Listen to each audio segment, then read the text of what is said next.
السلام علیکم ورحمۃ اللہ۔ چینل کو سبسکرائب کرو اور بیل آئیکن کے بٹن کو دباؤ۔ شکریہ۔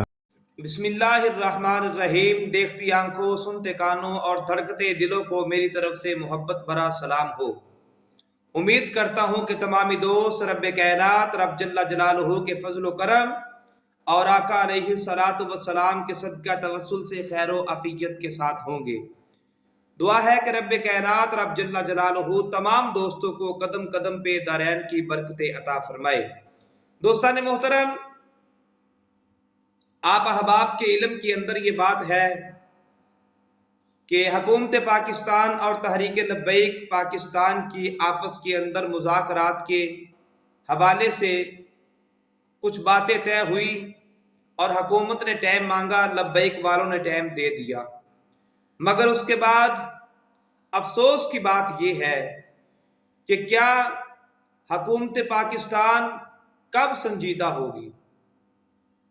آپ کو پتا ہے کل میں نے ایک ویڈیو اپلوڈ کی، اگر کسی ساتھی نے نہیں سنی تو وہ سن سکتا ہے، اور اگر کسی نے سنی ہے تو وہ میری بات سے اتفاق کرے گا، کیونکہ ہم وہ لوگ ہیں کہ جو چاہتے ہیں کہ ملک پاکستان کے اندر امن کی فضا کو بحال کیا جائے، بد امنی نہ پھیلائی جائے۔ ہمارا ملک اس وقت ملک کی نوعیت یہ نہیں کہ دھرنے دیے جائیں، سڑکوں کو بند کر دیا جائے، مہنگائی آسمان کو چھو رہی ہے، غریب عوام وہ پریشان ہے، ہر قسم کے معاملات یعنی مہنگائی کی وجہ سے غریب پریشان ہے، امیر پریشان ہے، بے روزگاری ملک کے اندر عام ہو گئی، ملک دن بدن مقروض ہوتا جا رہا ہے، مگر اس کے باوجود میں یہ گزارش کرنا چاہتا ہوں دوستان محترم، تحریک لبیک والے ابھی تک اپنے موقف پہ ڈٹے ہوئے ہیں۔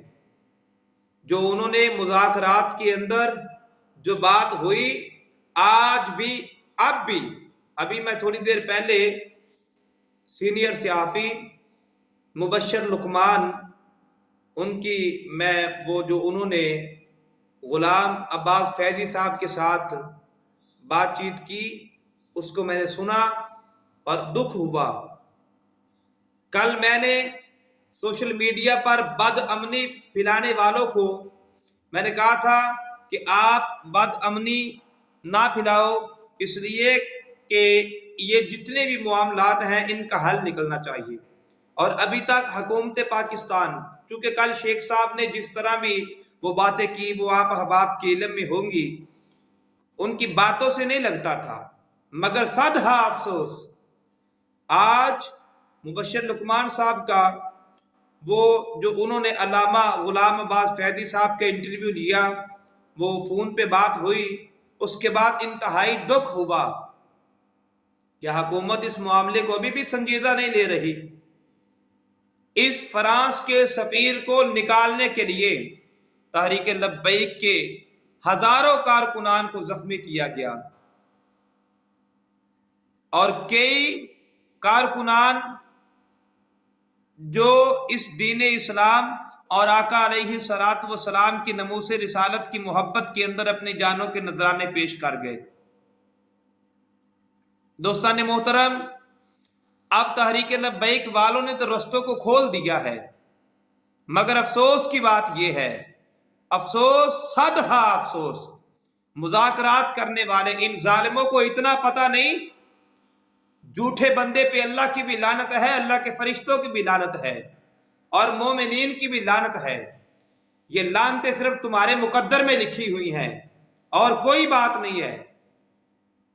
ایک طرف تم مذاکرات کرتے ہو، مذاکرات کر کے تحریک لبیک کے کارکنان، وہ ہمیں پتہ ہے کہ رکن شورا نے کس طرح ان کو 2 دن سے وہاں پہ ہینڈل کر کے بیٹھے ہوئے ہیں، کس طرح سے ان کو وہاں پہ سنبھال کے بیٹھے ہوئے ہیں، اور ظالموں ادھر تم ان کے ساتھ مذاکرات کرتے پھرتے ہو اور ادھر مرید کے دائیں بھی مرید کے بائیں بھی، یعنی آگے پیچھے سے کنٹینر لگا کر رستوں کو بند کر رہے ہو، اور جی ٹی روڈ پہ جو ہے وہ کھڈے جو ہے وہ آپ کھود رہے ہو۔ عجیب اتفاق ہے، بھئی اگر تم نہیں ان کے مطالبات کو پورا کر سکتے تو ان کے پاس جا کر، کل آپ نے خود اس بات کا اقرار کیا کہ وہاں میرے سگنیچر ہیں، میرے دستخط ہیں، میں اس بات کا اقرار کرتا ہوں، اور تم اس معاملے کو سنجیدہ لو، ورنہ تمہاری داستان نہیں رہے گی۔ اگر تم چاہتے ہو کہ ممبروں پہ بیٹھ کر لوگ تمہارا ذکر کریں، لوگ تمہیں اسلامی عقیدت پیش کریں، پھر مدینے والے مصطفیٰ سے محبت کرو۔ تحریک لبیک والوں نے تو اب رستوں کو بند نہیں کیا، اب کھڈے کون مار رہا ہے؟ یہ جو سڑکیں اکھاڑی جا رہی ہے، یہ تمہارے باپ کا مال لگا ہوا ہے۔ سڑکوں کو کھودا جا رہا ہے تحریک لبیک کے لیے، جو گڑھے کھودتا ہے وہی اس میں جا کے گرتا ہے۔ اس لیے اس معاملے کو سنجیدہ لو، اسلام کا تم مقابلہ نہیں کر سکتے، سارا کفر مل کر بھی اسلام کا مقابلہ نہیں کر سکتے۔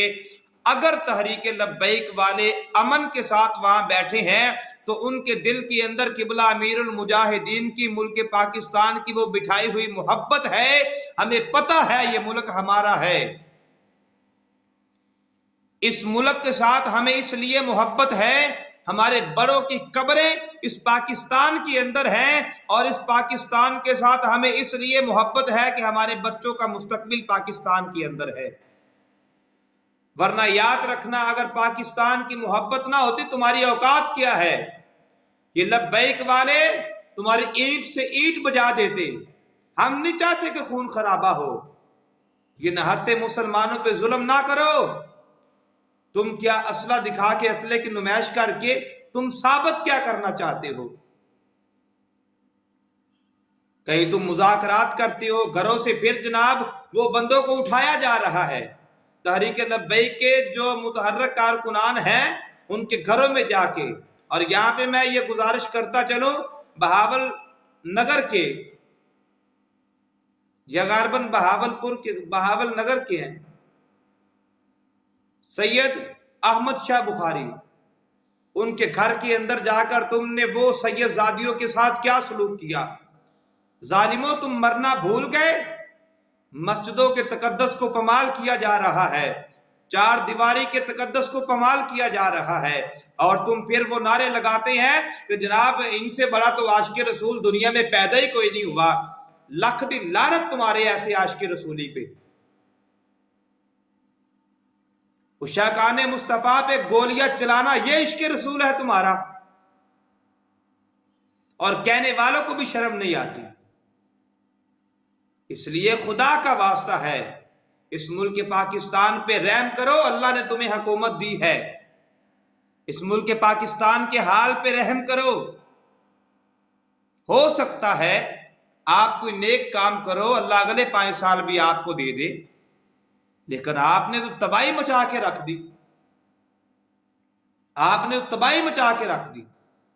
مہنگائی کدھر جا رہی ہے، اور جناب تم کیا کچھ نہیں ہو رہا، مگر ہمیں آج تک ہم نے کبھی مہنگائی کے معاملے میں اپنی آواز کو بلند نہیں کیا۔ آپ کرو بات، تحریک لبیک والوں نے کبھی مہنگائی کا سہارا لے کر، غریب عوام کا سہارا لے کر جو ہے وہ میدان عمل میں آئے ہو؟ جناب مہنگائی ہوگی، اب لوگ روڈوں پہ نکلے ہوئے ہیں نا مہنگائی کے لیے۔ میں ان سے بھی پوچھنا چاہتا ہوں، آج تم مہنگائی کے لیے تو تمہاری آوازیں بلند ہو گئی، تم جناب گلی گلی محلہ محلہ کریا چوک چوک کے اندر کھڑے ہو کر احتجاج کر رہے ہو، اب سڑکیں بند نہیں ہو رہی، اب تمہاری آوازیں جو ہے وہ نکلنی شروع ہو گئی، ناموس رسالت کے حوالے سے، ختم نبوت کے حوالے سے تمہاری زبانیں تھتلی کیوں ہو جاتی ہیں؟ اب تمہیں بڑا پتہ چل گیا، اب تم جناب پتہ چلا تم اقتدار کے بھوکے ہو، ناموس رسالت، ختم نبوت، آقا علیہ السلام کی محبت تمہارے دل کے اندر ایک ذرہ برابر بھی نہیں ہے۔ مہنگائی کے حق میں آواز بلند کرو، ہم تمہارے ساتھ ہیں، لیکن مہنگائی کے حق کے اندر آواز کو بلند کرنا اتنا ضروری نہیں۔ اس لیے یاد رکھنا، ہمارا یہ عقیدہ ہے کہ ہمیں رزق سونے رب نے دینا ہے، اللہ سب کو پالنے والا ہے، جتنا ہمارے مقدر میں لکھا ہے، یہ جتنی مرضی مہنگائی کرتے جائیں، جو رزق اللہ نے ہمارے مقدر میں لکھا ہے وہ ہمیں ملنا ہے، مگر کوشش کرو رزق حلال کماؤ، حرام کی طرف نہ جاؤ۔ اور یہ مہنگائی کے حق کے اندر، اور یہ جناب یہ کہتے ہوئے اب دھرنے دینا تمہارے جائز ہو گئے، اب لانگ مارچ کرنے تمہارے جائز ہو گئے، اب گلی گلی محلہ محلہ شہر شہر تم پھر رہے ہو، جو تیرے در سے یار پھرتے ہیں در بدر پھر یوں ہی خار پھرتے ہیں، پھرتے رہو۔ 3.5 سال ہوگا، تم نے کیا اکھاڑ لیا؟ اب آگے بھی تم یہ سب کچھ کرو گے۔ وہ کل آپ نے شیخ صاحب کی کانفرنس میں سنا نہیں؟ کہا جی 1 سال پہلے انہوں نے مجھے السلام علیکم کہا، میں نے وعلیکم السلام کہہ دیا۔ اس لیے اس طرح بات نہیں بنے گی۔ ہم چاہتے ہیں ملک کے اندر امن ہو، ہم چاہتے ہیں کہ اس ملک پاکستان کو جو ہے یہ جو مقروض ہے اس کے اوپر قرضے ہیں، ان قرضوں کو اتارا جائے۔ قوم نے آپ کو موقع دیا ہے اور ہم چاہتے ہیں آپ اسلام کے ساتھ محبت کرو، اسلام کے ساتھ محبت کرو، آقا علیہ الصلوۃ والسلام کے ساتھ محبت کرو، کفر کی آنکھوں میں آنکھیں ڈال کر کہو آپ کے ساتھ ہمارا کوئی تعلق نہیں ہے۔ ہاں جو ملکی بیس آپس کے اندر جو لین دین ہے وہ تو اسلامی تقاضے کے مطابق بھی جائز ہے، جو لین دین ہے وہ ہم یہ نہیں کہتے کہ آپ ان کے ساتھ تعلق ہی ختم کر دو، بلکہ صرف مطالبہ یہ ہے کہ آپ ان کی آنکھوں میں آنکھیں ڈال کر اتنا تو کہہ سکتے ہو نا کہ یار ہم سب کچھ برداشت کر سکتے ہیں، پر اپنے آقا و مولا جناب محمد مصطفیٰ صلی اللہ علیہ وبارک وسلم کی شان میں کی ہوئی گستاخی کا بھرپور جواب دیں گے۔ اللہ تعالی ہمیں حق بات کو سمجھنے کی توفیق عطا فرمائے، اور جو سمجھے اس پر عمل کرنے کی توفیق عطا فرمائے۔ پاکستان زندہ باد، پاک فوج پائندہ باد۔